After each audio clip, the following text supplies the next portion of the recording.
Dinda seketika mengingat kembali tentang hotel yang pernah Tuan Evan tunjukkan padanya. Ah, susah sekali kalau tak punya handphone.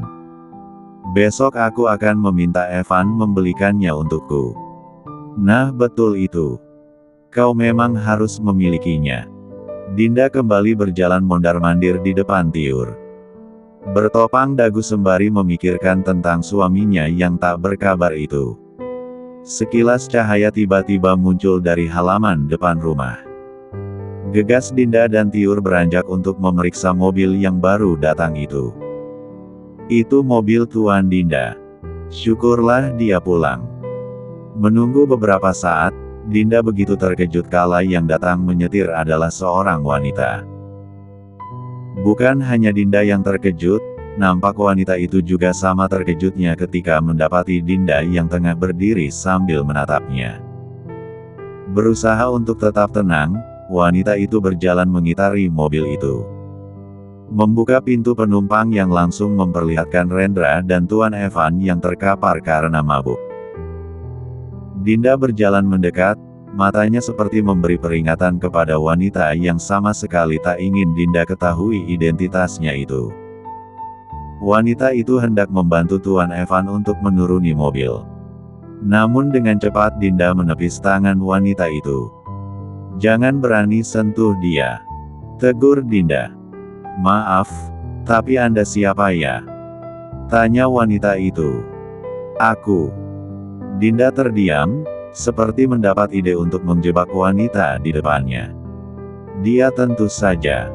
Tiur mencoba untuk memberitahu wanita itu. "Adiknya." Setelah Dinda menghentikan Tiur. "Oh, jadi kamu adiknya. Syukurlah." Dinda tentu saja curiga, ucapan wanita itu barusan membuatnya sedikit risih. "Kenapa kakakku mabuk begini?" tanya Dinda. "Ah, dia mabuk bersama klien penting. Karena Rendra juga mabuk jadi terpaksa aku yang mengantarnya pulang. Dan kau tak mabuk?" "Aku hanya minum sedikit. Berhubung besok harus bangun pagi karena ada rapat penting." "Kau juga bekerja di tempat kakakku?"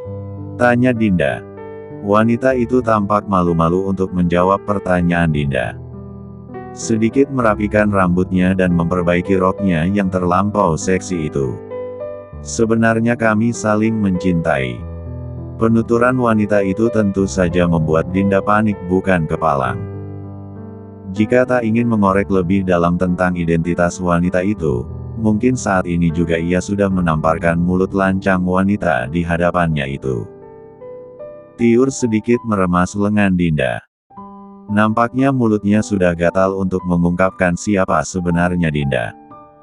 Dinda menatap Tiur dan sedikit bermain mata dengannya, memberi kode pada Tiur untuk diam saja. "Oh, benarkah? Tapi sepertinya dia tak pernah mengungkit tentangmu di rumah. Mungkin dia malu.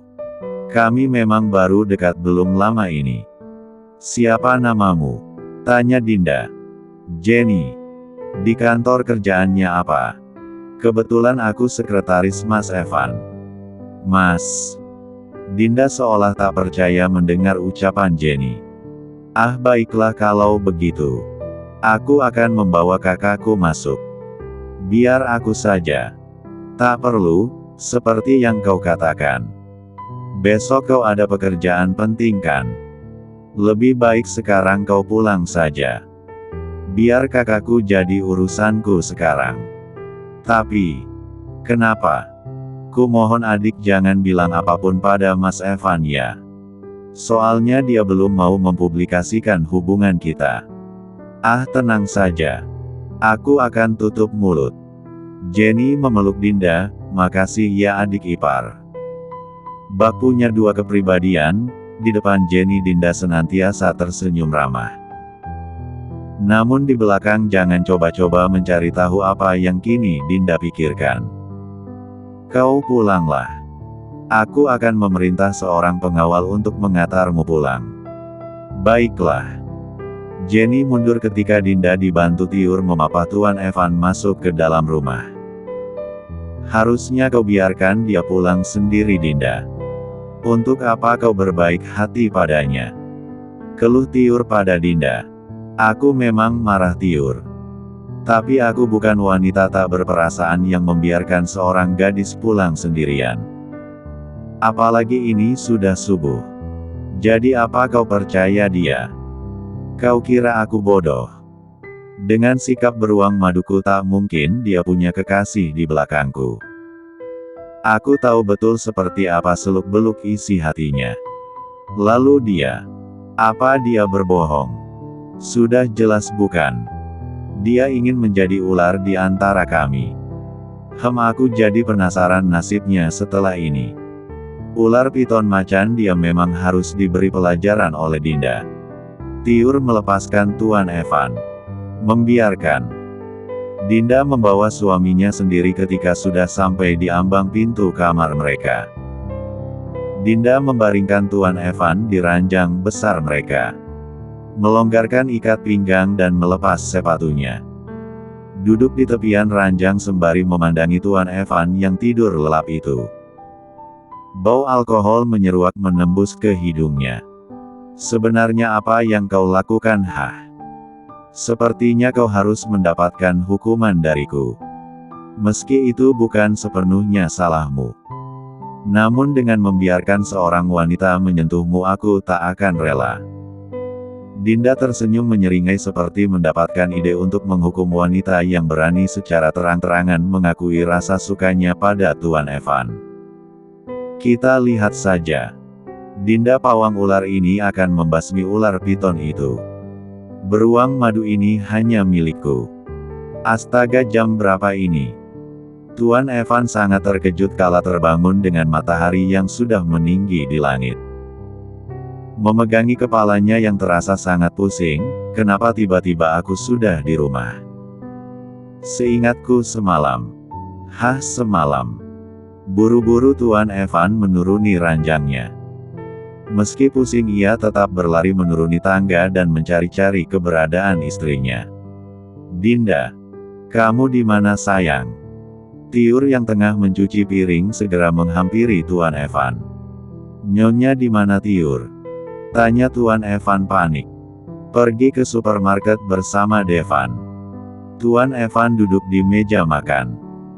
Menuangkan segelas air dan menghabiskannya dalam sekali teguk. Merasa kepanasan karena kekhawatirannya. Siapa yang mengantarkanku pulang tadi pagi? Tanya Tuan Evan. Tiur tampak ragu untuk mengatakannya, namun karena desakan Tuan Evan mau tak mau ia harus menjawabnya. Sekretaris Tuan di kantor. Plok. Tuan Evan menepuk keningnya sendiri. Lalu apa Dinda yang membawaku ke kamar? Tiur mengangguk mengiyakan. Pertanyaan Tuan Evan. Astaga. Tuan tak apa. Tak apa. Kau lanjutkan saja pekerjaanmu. Baik Tuan. Selang beberapa saat Dinda dan Devan pulang dari supermarket dengan beberapa tentengan kresek besar di tangan mereka. Sayang, beli apa aja? Kenapa banyak sekali? Ini hanya makanan ringan saja. Kau sudah bangun? Dari raut muka Dinda, Tuan Evan sedikit merasa lega karena istrinya itu tak menunjukkan ekspresi apapun. Kenapa ini banyak sekali? Devan tak baik memakan ini semua. Tegur Tuan Evan. Kenapa? Ini hanya snack aja kok. Atau kita minum alkohol aja? Dek. Perkataan Dinda seketika membuat jantungnya serasa berhenti. Dinda. Nggak apa-apa kok. Santai saja. Anggap saja sekarang kita impas. Iya kan sayang? Iya Ma. Devan tampak berbinar-binar menatap begitu banyak makanan ringan di hadapannya. Kalau begitu ambil snack yang Devan mau. Bawa ke kamar untuk dimakan. Tahu kan kalau semua ini tetap di sini. Devan menatap ayahnya yang tengah menatapnya tajam. Hehehe papa. Seorang anak itu harus menuruti perkataan ibunya.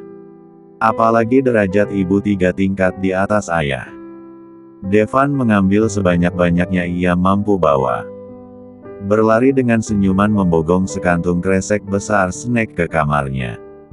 Kau tak bisa memberi anak itu makanan tak sehat ini sayang.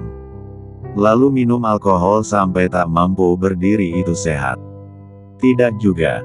Tapi, kalau begitu anggap saja ini hukuman untukmu. Dinda bergegas pergi meninggalkan Tuan Evan sendirian. Sayang tunggu. Dinda pergi ke tepian kolam. Duduk santai sembari menikmati snack di tangannya. Tuan Evan duduk di samping Dinda. Berusaha untuk memberikan penjelasan pada istrinya tentang kejadian semalam. Maaf sayang. Ucap Tuan Evan lirih. Maaf untuk apa? Tanya Dinda pura-pura tak mengerti. Aku tak sadar semalam. Aku terlalu menuruti permintaan klien. Apa kau biasa seperti ini selama 6 tahun ini? Sumpah sayang. Kau bisa bertanya pada Rendra. Ini pertama kalinya aku seperti ini. Ya sudah. Jadi, Dinda maafin Evan tidak? Menurutmu? Tuan Evan merebut snack di tangan Dinda. Menggenggam tangannya dengan begitu erat. Wajah penuh penyesalan itu terpampang nyata di depan mata Dinda. Maafin beruang madu sayang. Please. Baiklah, tapi dengan satu syarat. Apa syaratnya? Katakan. Belikan aku handphone. Untuk apa? Dinda menatap Tuan Evan lekat. Untuk apa? Apa kau tahu betapa paniknya aku semalaman menunggumu? Mau bertanya kabar susah karena harus menggunakan telepon rumah. Ini zaman apa sih, masa handphone saja nggak punya? Malulah. Masa istri Tuan Bagaskara kalah sama anak TK sekarang? Tapi, nggak mau ya udah. Tapi mulai malam ini kau tidur sendiri. Aku akan tidur bersama Devan. Selamanya. Tidak bisa. Aku akan kesepian lagi nanti. Jadi mau belikan atau tidak? Iya nanti dibeliin. Dinda menangkup pipi Tuan Evan, yang ikhlas kalau beliin, nanti jadi gondok. Ikhlas kok. Hei. Tuan Evan terpaksa tersenyum meski sebenarnya berat untuk menyetujui permintaan Dinda. Sudah sana mandi. Badanmu bau sekali. Ucap Dinda sembari menutup hidungnya. Ya sudah. Aku mandi dulu ya. Kap. Tuan Evan mengecup pipi Dinda sebelum dia beranjak pergi. Melihat Tuan Evan pergi, Dinda segera mencari keberadaan Rendra. Ternyata Rendra tengah duduk bersama beberapa pengawal di samping kediaman. Melihat Dinda datang, tentu Rendra merasa gugup. Setiap kali Dinda datang menemuinya pasti akan ada sesuatu kejadian besar terjadi. Rendra, aku mau bicara denganmu. Silahkan Nyonya. Pengawal yang berada di dekat Rendra segera menjauh pergi untuk memberi ruang pada mereka berdua. Ada apa Nyonya? Aku ingin tahu, apa benar ini pertama kalinya dia sampai mabuk begitu? Rendra serasa tercekat di lehernya. Bingung untuk menjelaskan bagaimana. Tatapan Dinda serasa menghujami jantungnya dengan belati. Iya Nyonya. Ini pertama kalinya. Melihat Rendra yang gugup tentu saja membuat Dinda semakin penasaran dibuatnya. Kau tak berbohong. Lalu kenapa semalam sampai mabuk begitu? Kau juga, parah sekali. Rendra salah tingkah mengingat kejadian memalukan itu. Sebenarnya ada apa? Katakan saja. Tuan dibujuk oleh sekretarisnya Nyonya. Katanya kalau mau mengambil hati klien itu harus menemaninya minum sampai mabuk. Dia setuju begitu saja. Rendra mengangguk. Merasa bingung, apakah perkataannya itu benar apa tidak. Melihat ekspresi Dinda yang memendam amarah sangat membuatnya gelisah. Mungkin dalam hatinya, Rendra tengah memohon ampun pada Tuan Evan sekarang. Sudah berapa lama sekretaris itu ada di sampingnya? Belum lama Nyonya. Baru sekitar 3 bulanan. Namun, aku tahu apa yang ingin kau katakan. Itu tak pasti Nyonya. Tapi dari cara dia menatap dan berpenampilan itu bisa jadi dasar semua dugaanku. Ada banyak hal janggal sejak kedatangannya. Bahkan Tuan Evan pernah gagal kerjasama karena ulahnya. Kenapa begitu? Dia pernah menfitnah klien telah melecehkannya. Tuan membelanya dan memutuskan untuk tak melanjutkan kerjasama dengan klien itu. Namun setelah aku selidiki ternyata klien itu sama sekali tak pernah melakukan pelecehan apapun. Justru yang aku dapatkan justru informasi jika klien itu adalah mantan kekasih wanita itu. Ternyata dia sama sekali tak ingin berjumpa lagi dengannya, dan dengan alasan itu ia menfitnah klien malang itu. Dinda tersenyum pada Rendra, tak perlu takut. Aku tak marah pada Evan. Itu pertama kalinya aku melihat Tuan Evan semarah itu karena membela bawahannya. Apa kau yakin tak ada hubungan di antara mereka? Tentu yakin. Tuan Evan dingin pada semua wanita nyonya. Bahkan pernah bersumpah tak akan menikah lagi saat nyonya tak ada. Bagi Tuan, nyonya adalah seluruh cintanya. Separuh jiwanya ada pada nyonya. Setelah mengucapkan itu Dinda berbalik kemudian pergi. Mengangguk tanda mengerti dengan apa yang dituturkan Rendra padanya. Ular piton sialan. Beraninya kau. Batin Dinda yang teramat marah itu. Dinda kembali ke kamarnya dengan ekspresi juteknya. Tuan Evan yang sibuk sendiri dengan aktivitas setelah mandi saja tak digubris olehnya. Duduk sembari membaca sebuah buku, Dinda juga menikmati snack yang ia beli bersama Devan. Sayang, memangnya mau handphone apa? Tanya Tuan Evan berusaha memecah keheningan. Apa saja. Yang penting bisa buat telepon sama chat. Baiklah. Dinda menatap Tuan Evan dengan tatapan penuh tanda tanya itu. Tanya saja, jangan dipendam. Nanti kepikiran loh. Ekem. Tuan Evan sengaja merapatkan duduknya mepet ke Dinda. Ada apa sayangku, apa yang mengganggu pikiranmu? Jawab jujur semua pertanyaanku. Tuan Evan tak bisa berkata-kata, entah mengapa ia justru merasa gugup kala Dinda menatapnya serius. Selama 6 tahun ini kenapa kau jarang pulang ke rumah? Tuan Evan tertegun mendengar pertanyaan Dinda.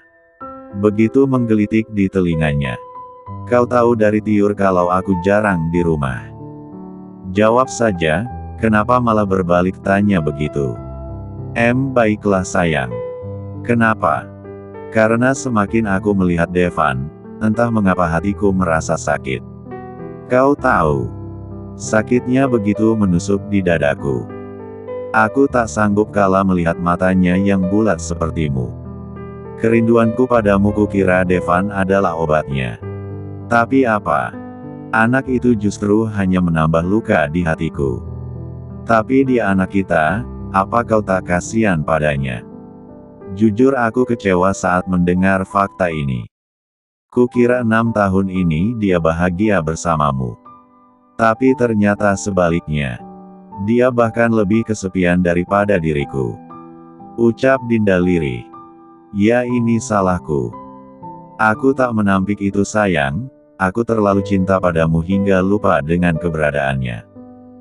Apa kau sesakit itu 6 tahun ini? Tanya Dinda dengan tatapan mengiba pada suaminya. Kau tahu rasanya hidup tapi terasa mati. Atau seperti orang mati tapi nyatanya masih hidup. Aku sama sekali tak berminat pada apapun. Setiap hari hanya sibuk mencari keberadaan dirimu di luar sana. Bahkan jika kau tahu, setiap akhir pekan aku akan menghabiskan waktuku menyusuri dasar jurang itu. Entah berapa ribu kali aku meniti jengkal demi jengkal arus sungai itu. Dinda tertegun, hatinya tak bisa dibohongi. Bukan hanya Tuan Evan yang merasa sakit sekarang. Dadanya juga terasa sesak kala mendengar penuturan Tuan Evan. Dinda menemukan buliran bening di sudut mata Tuan Evan. Tak bisa dipungkiri memang, Dinda juga merasakan cinta yang begitu besar dari diri suaminya itu. Berjanjilah sayang, jika nanti kejadian itu muncul kembali. Jangan pernah kau tinggalkan Devan sendiri. Tuan Evan menatap Dinda lekat, aku tak akan membiarkan kejadian itu terjadi lagi sayang. Aku berkata jika. Ya, aku janji tak akan membiarkan Devan merasa sendirian lagi. Dinda tersenyum tipis, membelai pipi Tuan Evan dengan mesra. Wajah Tuan Evan semakin maju mendekati wajah Dinda. Tentang apa yang ingin ia perbuat, tentu kalian tahu jawabannya. Dinda tiba-tiba menghentikan laju wajah Tuan Evan dengan menggunakan telunjuknya yang menempel di bibirnya. Lalu sejak kapan kau jadi hobi mabuk? Mabuk? Bukankah aku sudah mengatakan? Aku berani sumpah jika ini pertama kalinya aku sampai mabuk semalam. Baiklah. Lalu ceritakan tentang Jenny. Jenny. Apa dia berkata yang tidak-tidak? Jika iya tolong jangan dengarkan dia. Tidak, dia tak mengatakan apapun. Aku hanya ingin tahu tentangnya saja. Karena semalam dia yang mengantarmu pulang. Dia hanya sekretarisku saja. Belum lama dia menggantikan Novi yang resign karena hamil. Jadi 6 tahun ini kau selalu dikelilingi wanita. Aku jadi sedikit ragu tentang kualitas kesetiaanmu sekarang. Apa? Kau meragukanku sayang? Kau meragukan setiap kegilaanku 6 tahun ini. Dinda terkekeh melihat ekspresi kesal Tuan Evan di hadapannya. Tidak, aku sangat berterima kasih untuk semua itu. Cuma, meskipun aku dikelilingi ribuan wanita cantik, jika dia bukan dirimu, lalu apa istimewanya mereka? Hatiku sudah terjerat oleh pesona setan kecilku. Dasar beruang madu. Pandai merayu. Dinda baru saja hendak beranjak, namun dengan cepat Tuan Evan meraih pinggangnya dan menarik ke pangkuannya. Wajah Dinda sontak menempel di wajah suaminya. Dinda melepaskan C1 uman Tuan Evan ketika mendengar panggilan Devan dari lantai dasar. Lagi-lagi pengacau kecil itu. Aku akan memeriksanya. Sayang, tapi aku juga butuh dirimu. Iya tapi Devan. Biarkan saja, Tiur akan menghandle anak itu. Tuan Evan kembali hendak merengkuh tubuh Dinda, namun teriakan Devan justru semakin menjadi. Tuh kan, aku akan melihatnya. Tapi sayang. Kap. Dinda mengecup bibir Tuan Evan sebelum beranjak pada putranya. Diam. Jangan rewel. Tuan Evan langsung terdiam. Salah tingkah karena perlakuan Dinda padanya. Tak menyangka meski ia telah berbuat kesalahan, Dinda akan mudah untuk memaafkannya. Dinda merias dirinya secantik mungkin.